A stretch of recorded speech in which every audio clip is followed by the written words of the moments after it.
Bismillahirrahmanirrahim. Assalamualaikum warahmatullahi wabarakatuh.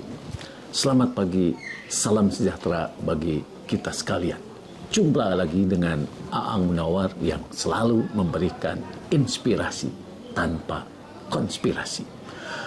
Sebelum saya melanjutkan pembahasan, maka izinkan saya menyampaikan bela sungkawa atas kabar duka musibah yang terjadi di kota Cianjur. Kami merasakan bagaimana penderitaan saudara-saudara kita, dan di tempat kami juga dengan segera melakukan penggalangan dana. Kemudian juga di perguruan tinggi, sekolah-sekolah, kami mudah-mudahan dengan adanya sedikit bantuan dari masyarakat dapat meringankan beban saudara-saudara kita sekalian di Cianjur. Semoga yang meninggal husnul khotimah, kemudian yang sakit segera disembuhkan, dan yang sehat terus bisa berkiprah. Saudara-saudara sekalian, hari ini saya akan membahas mengenai sesuatu yang dihasilkan di Indonesia. Namun sebelumnya kita melihat bahwa negara produsen beras terbesar di dunia ini tentu saja yang pertama adalah China. Dan yang kedua adalah India. Dan yang ketiga adalah Bangladesh.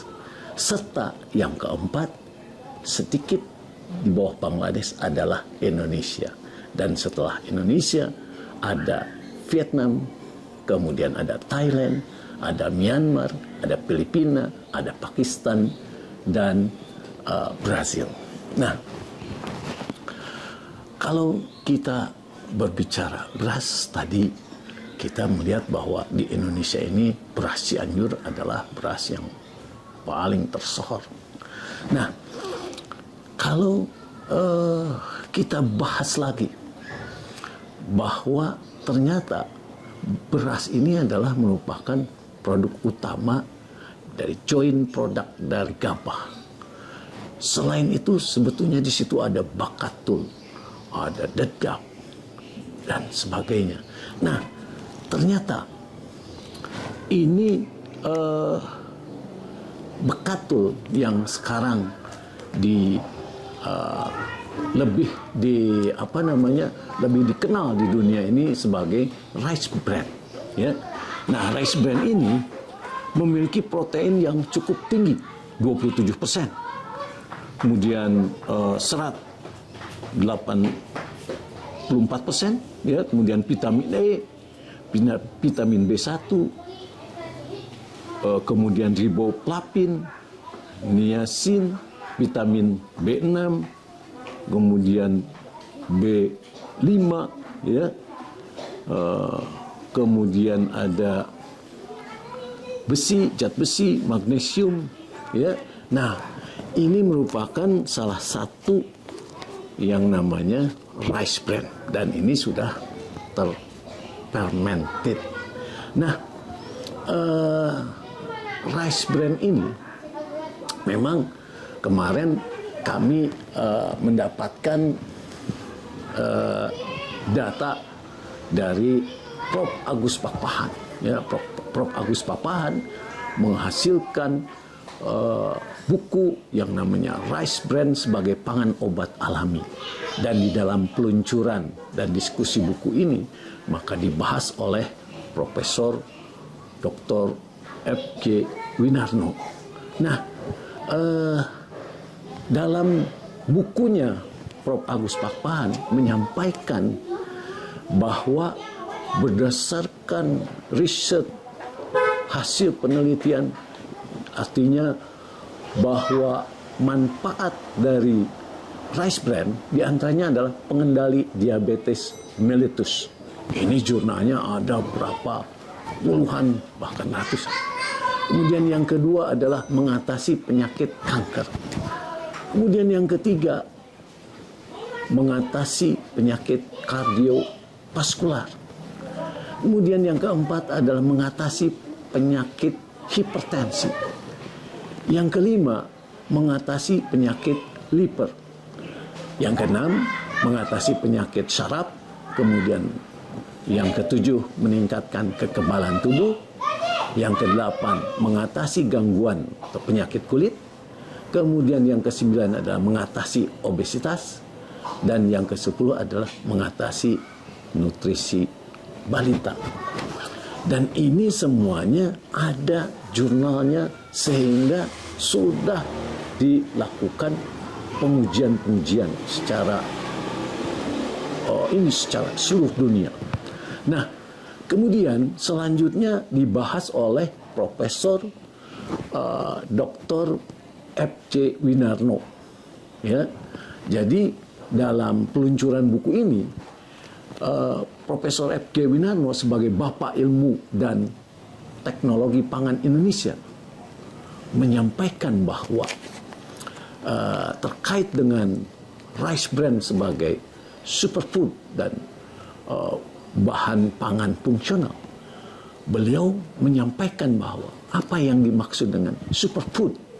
Nah, superfood atau pangan super ini adalah pangan yang memiliki konsentrasi tinggi kadar gizi dan phytochemical, di mana phytochemical ini adalah senyawa-senyawa dari tanaman yang sangat diperlukan, yang menjanjikan bagi kesehatan.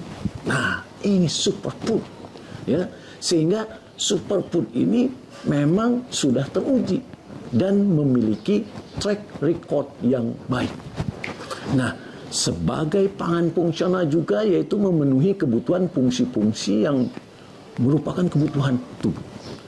Dan bahkan rice bran ini oleh Profesor F.J. Winarno bisa dikategorikan sebagai mega superfood.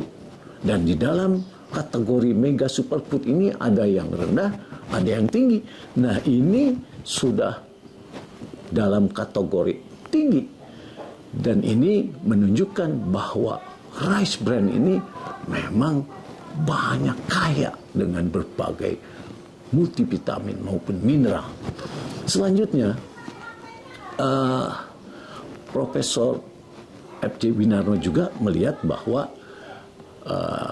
Bapak Kedokteran Dunia menyatakan bahwa biarlah makanan jadi obatmu dan obat jadi makananmu. Ya. Kemudian selanjutnya adalah bahwa dalam isi perut atau usus versus kesehatan. Ya. Jadi menurut tradisi medicine Cina ini menyatakan bahwa seluruh penyakit itu berasal dari perut. Kemudian pepatah Jepang juga, perut itu adalah pusat kehidupan. Dan proses penuaan sudah diprogramkan pasti akan terjadi. Dan perlambatan penuaan adalah sesuatu yang dapat diusahakan. Sehingga di sini ada healthy aging. Selanjutnya adalah bahwa Bapak Profesor F.J. Winarno menyampaikan bahwa ada second brain. Jadi second brain di dalam tubuh manusia ini adalah di perut. Nah, karena di dalam perut ini bisa berdampak kepada mood orang, kemudian bisa berdampak pada pilihan dan juga overall health, ya, jadi kesehatan secara keseluruhan. Nah, ini adalah bagaimana pandangan dari Prof. F.J. Winarno yang begitu luar biasa melihat bahwa sekarang bakatul yang dulunya merupakan makanan ternak, ya, dan sekarang makanya ini rice bran. China itu adalah penghasil terbesar rice bran oil. Saya mendapatkan informasi dari Profesor Pancar, ya. Nah, selanjutnya kami melihat bahwa kandungan yang ada di dalam rice bran ini diantaranya adalah B15. Nah, B15 yang atau asam pangamid, asam pangamid ini adalah konsentrasinya paling tinggi di seluruh sereal, jagung, havermut maupun gandum. Nah, apa manfaat dari vitamin B15 ini? Ya, di antaranya adalah dia akan menambah sirkulasi darah perifer, kemudian menambah oksigenisasi jaringan dan otot jantung, meningkatkan glikogen dalam otot dan hati, kemudian meningkatkan pemasukan oksigen ke dalam otak, meningkatkan stamina, memperbaiki fungsi hati pada penderita sirosis dan alkoholik hepatitis, kemudian juga mengobati atau menghentikan kecanduan alkohol dan obat terlarang, meningkatkan metabolisme protein terutama pada otot dan jantung. Nah, ini menunjukkan bahwa apa yang disampaikan oleh Prof.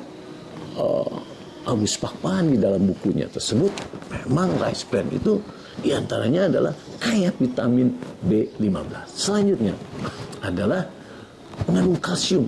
Kalsium yang dihasilkan dari bekatulin atau rice bran ini adalah mengurangi insomnia, mendukung sistem saraf dan kontraksi otot, kemudian mengatur detak jantung dan mencegah penggumpalan darah.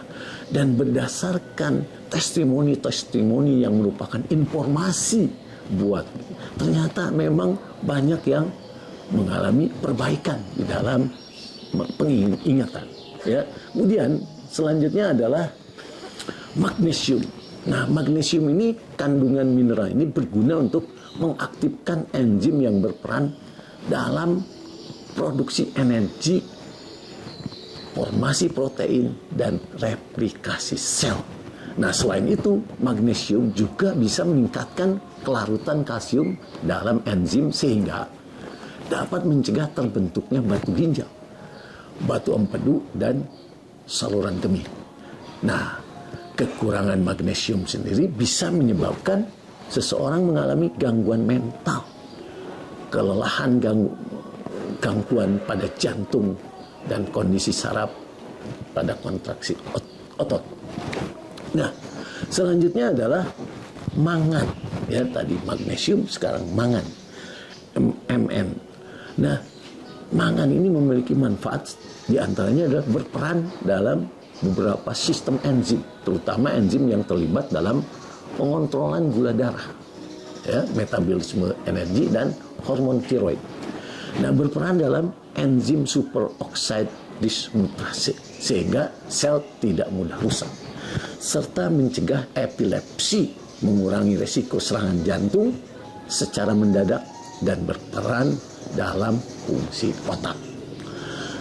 Selanjutnya ada zat besi. Nah, zat besi ini diantaranya memiliki manfaat di dalam tubuh kita, berperan dalam mengatur molekul hemoglobin sel darah merah.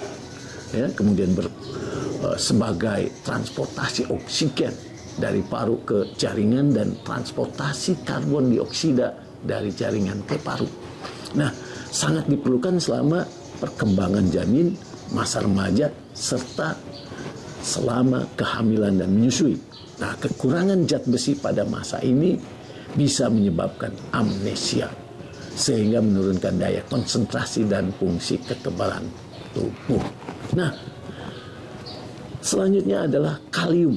Kalium sendiri bersama natrium itu berfungsi menjaga keseimbangan cairan tubuh dan fungsi jantung sebagai pengantar pesan saraf ke otot. Nah, menurunkan tekanan darah dan mengirimkan oksigen ke otak, sedangkan kekurangan kalium pada seseorang bisa menyebabkan stres fisik dan mental. Nah, yang lainnya adalah seng, ya, Zn. Nah, Zn ini, zat mineral ini sangat penting untuk pertumbuhan sel, sintesis protein, dan pemanfaatan vitamin A. Nah, tidak seperti tembaga, seng kemungkinan tidak terdapat dalam kebanyakan diet. Nah, jadi kita melihat bahwa ya, vitamin dan mineral yang terkandung di dalam rice bran ini ternyata sangat diperlukan oleh tubuh kita yang selama ini tersia-siakan karena memang standar nasional Indonesia maupun standar nasional internasional dalam menghasilkan beras itu adalah beras yang putih, sehingga sudah tidak ada kulit arinya.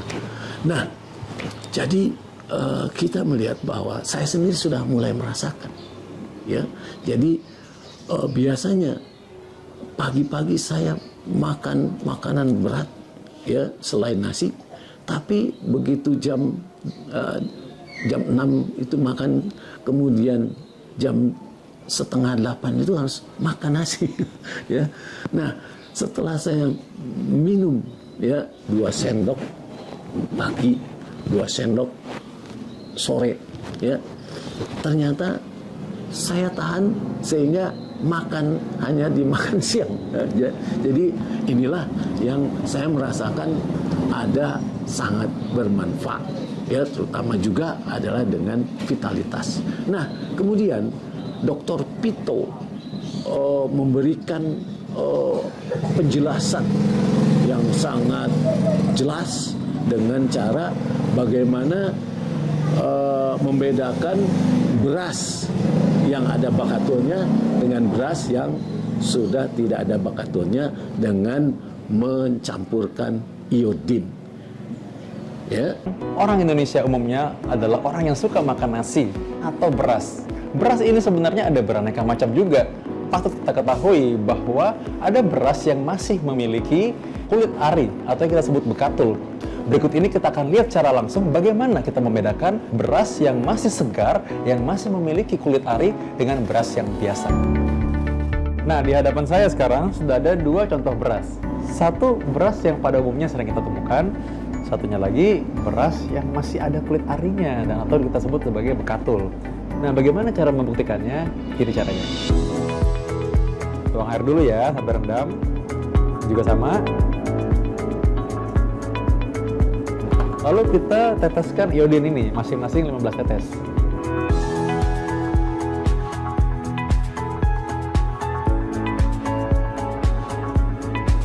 Kita lihat berapa lama, kita aduk aja ya.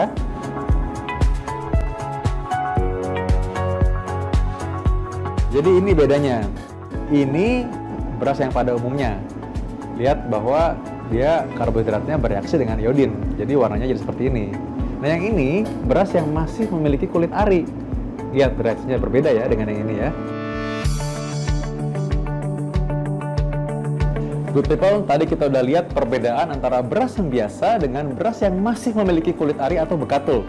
Tentunya tadi kita udah tahu dong kalau bekatul ini memiliki banyak nutrisi, vitamin, dan mineral.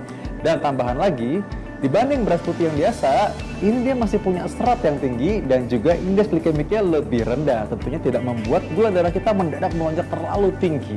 Pilihan kita adalah bagaimana kita memilih beras dan pilihan kita adalah yang mana beras yang kita mau makan. Tentunya pilihan hidup sehat juga di tangan kita. Saya Dr. Vito Damai, semoga kita semua sehat selalu. Jadi, ya, demikianlah, ya, saudara-saudara sekalian, bahwa sehat itu pilihan, ya, sehingga dengan kita saat ini banyak yang mengkonsumsi real food, kemudian ada superfood, mengapa tidak mengkonsumsi mega superfood yang memang terbukti berdasarkan penelitian-penelitian, dan di luar negeri ini juga sudah menjadi bagian dalam kesehatan. Demikian yang bisa saya sampaikan, mudah-mudahan dapat bermanfaat bagi kita sekalian. Salam sehat, semoga kita selalu dalam lindungan Allah SWT. Wassalamualaikum warahmatullahi wabarakatuh.